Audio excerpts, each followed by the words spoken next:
El ex fiscal electoral Boris Barrios con nosotros esta mañana para profundizar un poquito en todo lo que hemos conversado, licenciado. Mire, tanto tema que hay que preguntarle. Vamos a arrancar quizás por lo primero esta mañana. En el caso de todas estas controversias que se han generado en algunas mesas precisamente para diputados y representantes de corregimiento, y uno dice, tanto que hay una preparación, ¿no? El Tribunal Electoral, pero ¿por qué ocurren estas cosas? ¿Esto es normal o nos falta todavía terminar de ajustar temas de... Uno se queda pensando, ¿cómo una persona a una mesa, en vez de poner 51, pone 5? Ahí hay un error que luego se debe corregir, pero que no debiera pasar. ¿Por qué ocurren estas cosas? Arranquemos por ahí, licenciado Barrios. En esta elección se repite, Susan, el mismo escenario que se dio en las elecciones pasadas por falta de experiencia en los jurados de mesa. Los jurados de mesa son los que nombra el Tribunal Electoral, que es distinto a los representantes de mesa. Los jurados de mesa es las autoridades designadas y nombradas por el Tribunal, presidente, secretario, vocal y común. Son 4. Esos están pagos por el Tribunal, son los que hacen el conteo frente a los observadores de los partidos políticos y de los de libre postulación, los candidatos. Se supone que deben tener la mayor experiencia posible, pero hay mucho funcionario joven, parte del nerviosismo en el momento del conteo, parte de la presión.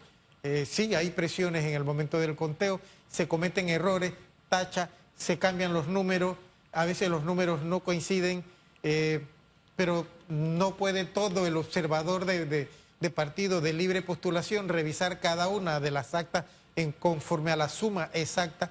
Entonces, a veces la inconsistencia de la que se habla en las actas pueden ser por la suma, pueden ser por tachones, puede ser porque la suma escrita en números naturales se diferencia de la suma escrita en letras y eso hace inconsistencia de las actas y hay que revisarlas cuando se dan cuenta de que hay ese problema. ¿De qué depende la decisión final? Porque yo creo que ya tenemos experiencias de algunos diputados que fueron diputados por horas o por 2 o 3 días, pero viene ese cálculo del residuo porque estaban esos detallitos y en esos detallitos de pronto ¡puf!, se quedó en la gatera. ¿De qué depende? ¿De qué depende que realmente nos quedemos con Grace o que sea el señor Pérez? Recuerden que hay un procedimiento en las juntas de escrutinio. Si nos vamos a las juntas de escrutinio de diputados, se procede de la siguiente manera. Primero se saca el cociente. Ajá. Y el partido o el Candidato. El sector político que participa del cociente no participa del medio cociente, pero sí participa del residuo. Ajá. Lo quiero interrumpir en la respuesta de Hugo. ¿Cómo se saca el cociente? Para ilustrar al elector que nos está escuchando, porque ni yo misma sé cómo se saca el cociente.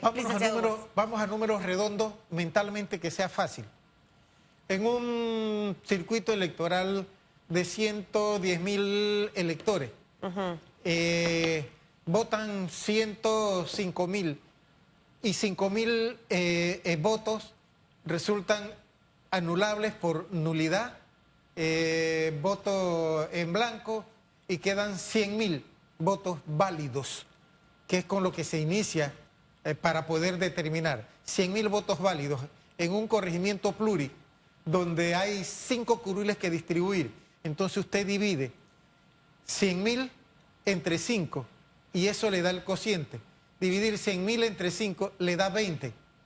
El diputado que alcanzó 20 se queda con una curul. Y si 2 diputados alcanzaron 20, se quedan con 2 curules. Y entonces quedan 3 para distribuir entre medio cociente y residuo si acaso. Pasado eso, entonces nos vamos al medio cociente, que es la división entre 2. Usted divide entonces 20 entre 2 da 10. El diputado que alcanzó 10, entonces se queda con curul. Supongamos que 2 alcanzaron, se va, queda una curul por distribuir. Entonces nos vamos a revisar el residuo. O sea que primero, espérese, papá, vamos por parte. Primero es el cociente. Así es. Luego el medio cociente. Así es. Y después el residuo. ¿En qué momento aplica el cociente y en qué momento es el medio? ¿Y en qué momento es el residuo? Entendiendo que el señor Pineda, por ejemplo, salió por medio, ¿no? Medio cociente, y el señor Vinicio salió por residuo. O sea, ¿cómo definir cuándo es por cociente, medio cociente o residuo?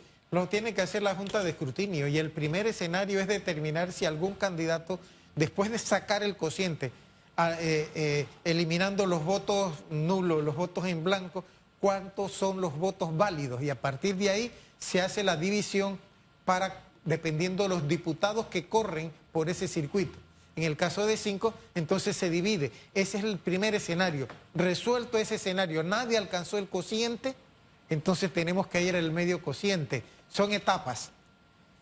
Sumados todos en la mesa que nadie alcanzó el cociente, entonces vamos al medio cociente, hacemos la suma. Eso se hace en público, en la pared, en números, frente a todos los observadores, con las puertas abiertas, con las ventanas abiertas. O sea, ese fue uno de los problemas que ha habido de irregularidades y de denuncias, que muchas autoridades cerraron puertas y quisieron hacer los conteos en privado. Eso no se puede, eso tiene que ser en público. Se abren las puertas. ¿Y si lo hicieron así, qué pasa? Hay una irregularidad que denunciable, incluso si los resultados se dan abriendo las puertas para después dar resultados, esa mesa es impugnable porque el conteo es público, como el voto es público. Bien, entonces vencido a la parte de cociente, nos vamos a medio cociente para determinar si algún diputado alcanzó el medio cociente, que es la división entre el total de votos válidos, 100.000, 20.000, quedan en 10.000. Si alguien lo alcanzó,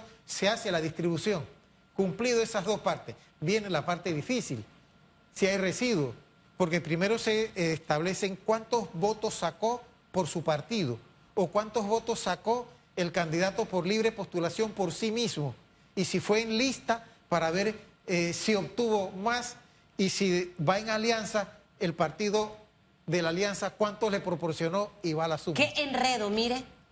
Yo no sé de leyes electorales, pero para mí esa matemática, eso no debe existir. Es por eso que eso es un enredo total y se presta para la trampa, licenciado Boris Barrio. Siempre he creído que un ciudadano, un voto. Siempre he creído que, es más, la Constitución no prevé la figura del residuo ni el voto plancha. Bien, aquí se rompe esa figura que debe ser la máxima y que es fundamental en una democracia y usted la acaba de usar. Un ciudadano, un voto. Sí. No es Panamá el único país donde se utiliza este sistema. Colombia también lo usa y hay otros países, más otras democracias que lo usan. Hay diferentes tipos de cálculo para sacar las curules, porque lo que se busca es en alguna medida la proporcionalidad. Ahora que acá el gran debate es que nosotros, en gran medida, muchos panameños prefieren que sea un ciudadano un voto. De pronto esto de plurinominales lo eliminamos y que sea por circunscripción y que al final pueda hacerse valer esa máxima de un ciudadano un voto. Ahora, para ilustrarnos en el circuito 8-4, donde hay 5 curules en disputa, el único que alcanzó el cociente con 38.260 votos fue Roberto Zúñiga, de libre postulación. No tuvo la libre postulación medio cociente, sino que usted lo aclaró, el que tiene cociente no tiene derecho a medio cociente, pero sí podía participar del residuo. Y ahí, adivine quién entró, don Jorge Bloise Iglesias, que es diputado por el medio cociente. El PRD no le alcanzó para el cociente. Allí sale Javier Paco Sucre, fíjese la diferencia. 10.008 votos, medio cociente. Medio cociente. Medio cociente, que hay que sumarle ahí los del Molirena. Bien. Y entonces viene la figura de Moca. Moca, que tiene las otras 2 curules, recuerden que son 5. El doctor Ernesto Cedeño logró el medio cociente. ¿Podía participar Grace del residuo? Bueno, ya logró 11.997 votos. ¿Quién se le está disputando o quién está presentando la queja por estos detalles que están ahora bajo la lupa? Don Alejandro Pérez. Él logró 7.790 votos. Ahí están las cifras.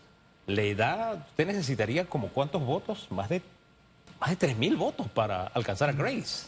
Si hay impugnación de la mesa, del conteo, las autoridades, los jurados, lo que determinan es si la impugnación, la suma o la cantidad de votos diferenciables mediante la impugnación podría variar Sí. la decisión, pero si la diferencia de votos es muy amplia y lo que se está reclamando, imagínate, si la diferencia de votos son 500 y lo que se está reclamando son 50 votos, allí no hay diferencia. Total. Entonces ese conteo vale y se va entonces a la Junta Circuital para los efectos de la proclamación, porque las mesas no proclaman candidatos.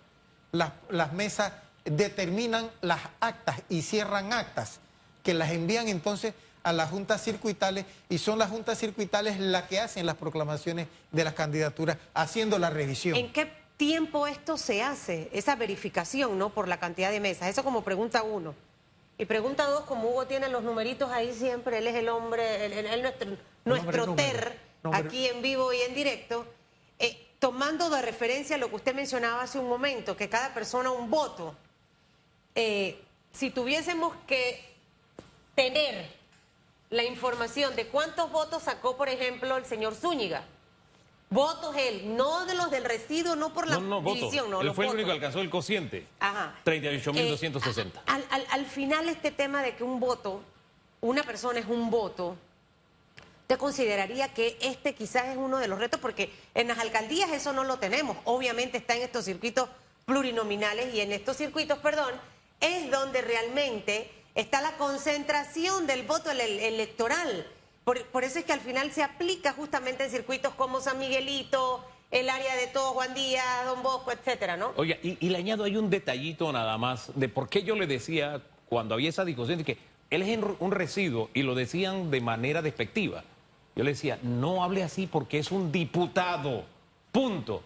El residuo viene de un término matemático, no porque usted en su mente considera que es eso, lo debería llamar así porque al final es un diputado electo. Ese manejo de ese término, se lo pongo sobre la mesa para que todavía tenga más claridad. Jorge Isaac Iglesias Bloises, que logró el residuo, no está lejos del señor Zúñiga, que logró el cociente. Mire esto, Roberto Zúñiga, 38.260. Jorge Isaac Iglesias Bloises, 37.779, pero él sale por residuo. Por eso es que hablar despectivamente de los que se llamaban residuo o salieron por residuo, yo siempre trataba de corregirle eso porque es un argumento político, no es un argumento real, O sea, que y casi está la en el diferencia cálculo. fue de 1.000 y tantos de votos. Exactamente, Ok. es una diferencia de 1.000 y tantos votos. El problema está del por qué, tal vez lo despectivo, es que si tú y yo vamos a una elección y tú sacas 10.000 votos y yo saco 9.000 individualmente, tú me ganas individualmente. Pero si yo voy en alianza por la R y el otro partido me aporta más un voto de lo que tú tienes, Quedas acabado. yo te gano. Sí, pero ese es cuando va en alianza y ahí es total, mire, ahí es donde se cumple lo que usted decía hace un rato, porque recordemos que la cantidad de curules es proporcional a la población del circuito. Y en este caso, de la libre postulación, usted no tenía residuo en ningún partido. Y el residuo aquí se logra con 37.000, que no son pocos votos. Recordemos que los votos son proporcionales a la población. Pero en ese tipo de acuerdos, definitivamente que es totalmente injusto. Ahora, aquí yo le estoy preguntando al señor Pérez, a través del señor Camacho, que lo vi ahí ayudándolo en este tema, ¿cuántos votos serían de diferencia? Porque yo sí noto, como ninguno de los dos tenía ese apoyo de otro partido, aquí es números duros contra números duros. Entonces, de 7.000 y tanto a 10.000 y tanto, se tendría que inhabilitar muchas actas para lograr esos 3.000 y tantos votos que necesitaría. Y si- Uno lo dice sin saber, yo lo digo sin saber, solamente a ojo de buen cubero. Y es que si se hace la impugnación, Hugo, la impugnación por los jurados de mesa no va a proceder porque la cantidad y la diferencia de votos no justifica la impugnación. Nunca va a variar. La impugnación que haga el que tiene menos votos, mucho menos votos, si la cantidad por la que se está impugnando no va a variar el resultado de las actas. ¿Esto Sí. debe cambiarse? ¿Debe eliminarse? O sea, ¿cuál sería el sistema más justo y equitativo para todo el país? El sistema más justo es un ciudadano, un voto. Sí. Y evitar, porque este es el juegavivo de los poderosos. Mira si es así, que en las alianzas para la R pueden haber que 20 candidatos de entre partidos, pero el que más influencia tiene dentro de la organización política es el que obtiene la R. Sí. Por eso salen contentos cuando en las alianzas se midieron la R. Pero Así varias es. R se quedaron. Se quedó Corina Cano, que tenía una R. Se quedó Pancho Alemán, que tenía una R. Se quedó también este chico, Josy Fares, que también tenía una R del Molirena. Se quedó la esposa del señor Blandón por el panameñismo, que también tenía una R. Un fenómeno, licenciado Boris Barrios, que no habíamos visto en otros procesos de elecciones. Los de la R siempre tenían su puesto asegurado. Oiga, es que usted se acuerda, ahí se dio el fenómeno de Superpan. ¿Usted se acuerda que Superpan tenía poder solo por algunos minutos? O sea, el Superpan, que era el PRD, llegó hasta las elecciones. O sea, la alianza veía un poderoso. Pero resulta que Zulay arregló más. Estás recordando tu infancia, Zulay estás recordando tu infancia. Zulay resultó más poderosa No que sé el quién es PRD. Mr. Pan. No sé quién es Mr. Pan, pero no solo el PRD, porque... Susan, usted no veía televisión en la no, época esa no es de... mi época. Hello. Es una niña de 47 años, una niña de A 47 ver, años. pero más allá de Mr. Pan, que no sé quién es, de verdad que lo voy a buscar porque no sé. Popeye, ¿sí de quién es? Sí, claro. Bueno, El marino, el las de la espinacas espinaca. le daban poder por un Ok. tiempo. Ya se le iba el poder de las Como espinacas. Gol, pues ya. Ya, Ok. así pasó con el PRD. No es tan ahora, poderoso Ahora. en este momento. Y más moderno, como cuando a Iron Man usted le saca el corazón, ahí pierde los poderes. Por ahí va el asunto. Y licenciado Boris, con este tema, y ojo, el PRD era el que tenía muchos candidatos con R en alianza, pero también le ocurrió esto mismo a Cambio Democrático y al panameñismo, ¿no? Sí. Los retos que tenemos, porque termina este periodo electoral año tras año. Ahorita ya dentro de un par de meses vamos a ver a la Comisión Nacional de Elecciones sentarse, los convocados, empiezan los trabajos. En teoría, el presidente electo José Raúl Mulino, quien prometió una constituyente, esto también debiera ir arrancando. Originaria. Originaria, debiera ir arrancando. ¿Cómo deben ir de la mano estos procesos? ¿O debemos centrarnos específicamente en una constituyente originaria y luego ver estos temas electorales, o los electorales pueden ir avanzando en paralelo? Es una inmensa pregunta, Susan. Tan inmensa que no sé si en el tiempo que tenemos pueda yo contestarte, porque el problema es que el señor ha prometido una constituyente originaria. Originaria eran las constituyentes que surgían para la fundación de los estados. Hoy día no se trabaja en el concepto de las constituyentes originarias porque significan situaciones de facto. Por eso, en el 2004 se instituyó en nuestra Constitución la constituyente paralela para evitar la interrupción del orden constitucional del Estado.